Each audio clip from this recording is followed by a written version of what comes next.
ধাঁধা খেলা নিয়ে চলে এসেছি। আর সবচেয়ে মজার ব্যাপার হলো ধাঁধাগুলো কিন্তু আমার মেয়ে সিলেক্ট করে দিয়েছে, তো আপনারাও কিন্তু স্কিপ করবেন না, কারণ দারুণ দারুণ ইন্টারেস্টিং ধাঁধা আছে। আপনাদের বাড়িতে যদি আমার মেয়ের মতো আর কি বাচ্চা থাকে, আপনারা মারা কিন্তু সেই রকমের খেলা বাচ্চাদের সাথে খেলতে পারেন, এতে ওদের নলেজটাও বাড়বে। এখন তো সবাই মোটামুটি একটা একার পরিবার, তো সেই কারণে এরকম খেলা যদি আমরা খেলি, মা মেয়ের মধ্যে কিন্তু একটা ফ্রেন্ডলি একটা সম্পর্ক আসে। তো চলুন ধাঁধাগুলো শুরু করি। বলো, তুমি শুরু করো। তোমাকে একটা প্রশ্ন করছি। বিনার বাবার 4টে মেয়ে ছিল, মেয়েগুলোর নাম হচ্ছে দিয়া, টিয়া, কেয়া। 4 নম্বর মেয়ের নাম কি? 4টে মেয়ে ছিল, 3টে মেয়ের নাম দিয়া, টিয়া, কেয়া। পিয়া বলো না, হয়নি? একটু বুদ্ধি খাটে, একটু মাথা খাটে। বুদ্ধি খাটাতে হবে। পিয়া, যখন উত্তরটা বলবো বুঝতে পারবে বুদ্ধি খাটাতে হবে কিনা। দিয়া, টিয়া, কেয়ার সাথে তো পিয়াই ম্যাচ করছে। পিয়া রাখেনি। ও মা, বিনার বাবার, তার মানে তো বিনা একটা মেয়ে হতেই হবে। যে না বিনার বাবা হবে। ও, উত্তরটা আমি ঠিক বলেছি তাই তো? আচ্ছা, তাহলে বিনা হবে 4 নম্বর মেয়ের নাম, তাই তো? শহরের মেয়রের একটা ভাই ছিল, কিন্তু ভাই বলছে ওর কোনো দাদা নেই। ভুল, মেয়রই তো তার দাদা।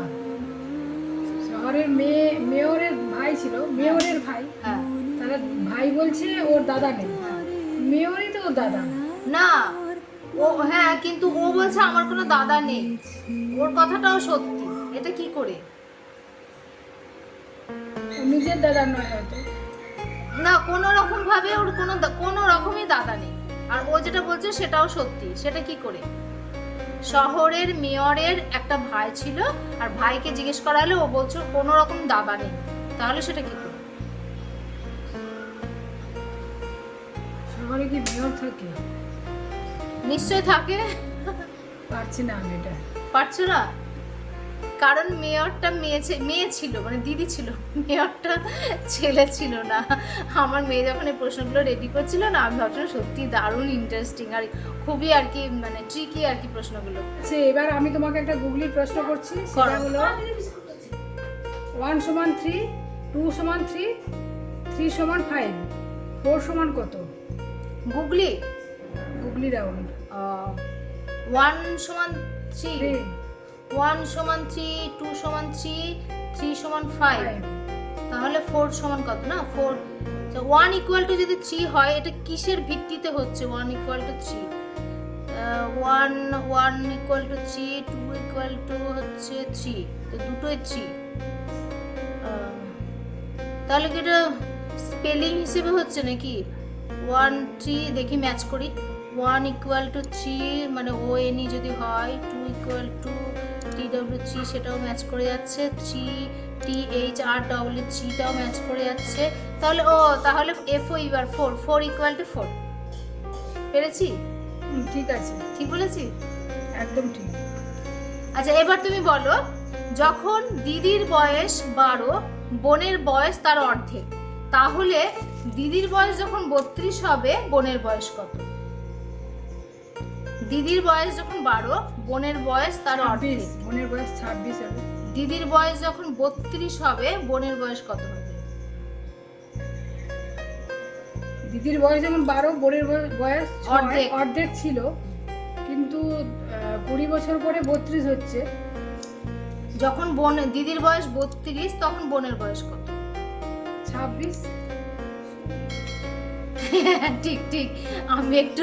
আমি ভেবেছিলাম যে ও অর্ধেক বলতে গিয়ে 32-এর জায়গায় 16 বলবে, 26। কিন্তু ঠিক উত্তর দিয়েছে, একদম ঠিক। ঠিক আছে, এবার আমার একটা প্রশ্ন আছে। আমার কাছে 6টা ডিম আছে, ওর মধ্যে আমি 2টো ভাঙলাম, আর 2টো ফ্রাই করলাম, আর 2টো খেলাম, আর আমার কাছে কতগুলো ডিম থাকবে? 6টা ডিমের মধ্যে 2টো ভাঙলাম, মানে 2টো ভাঙলাম, 2টো ফ্রাই করলাম, আর 2টো খেলাম। আচ্ছা, ভাঙা ডিমগুলোকেই তো ফ্রাই করে খেলাম, নাকি আবার সব আলাদা আলাদা ভেঙে ভেঙে বাটিতে রাখলাম? ভাঙলাম, ফ্রাই করলাম, সব আলাদা ডিম না একটাই ডিম? এত বললে তো হবে না, তাহলে তো তুমি পেরেই যাবে। ধাঁধার প্রশ্ন কি করে হবে?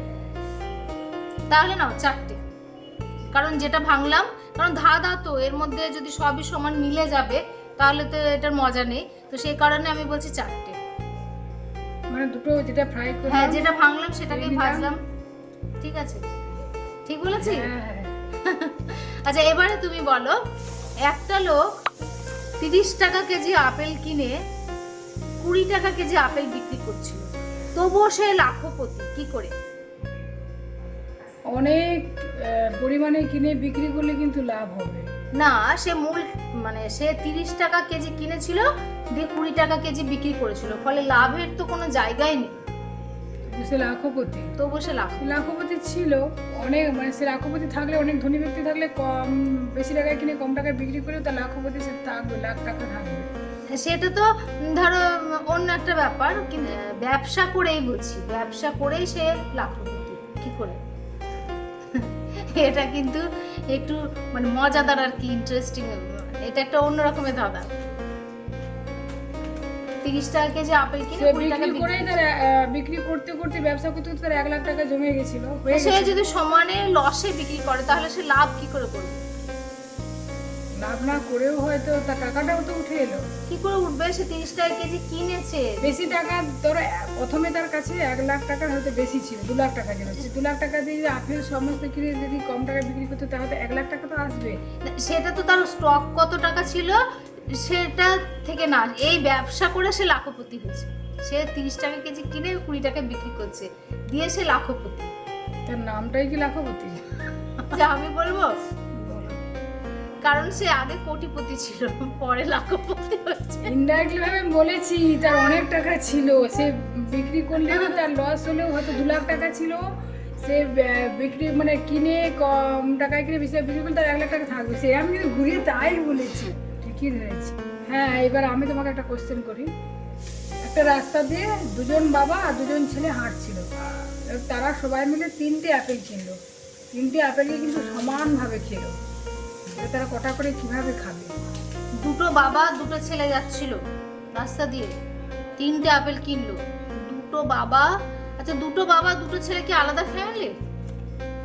বলবো না, নিজেকেই ধরতে হবে তখন। এটা দুটো বাবা আর দুটো ছেলে, তাই তো? রাস্তা দিয়ে যাচ্ছিল, 3টে আপেল কেটে কুটে খেলো আপেল। না, কাটবে না, গোটাই খাবে, অথচ সমান খাবে, কি করে হয়? গোটা খাবে, সমান খাবে, তাহলে তো 3জন হতে হবে। আচ্ছা এটা আমি পাচ্ছি না। 3জন বলিনি, আমি বলছি 2জন বাবা 2জন ছেলে, তাহলে 3টে আপেল গোটা করে খাবে, অথচ সমান খাবে, কাটবে না, কেটে খাবেন, তাহলেও সমান করে খাবে। এর মধ্যেই তো ধাঁধা আছে। আপনারা কি এর উত্তর জানেন? এই প্রশ্নের উত্তরটা আমি আমাদের দর্শকদের কাছে রাখছি।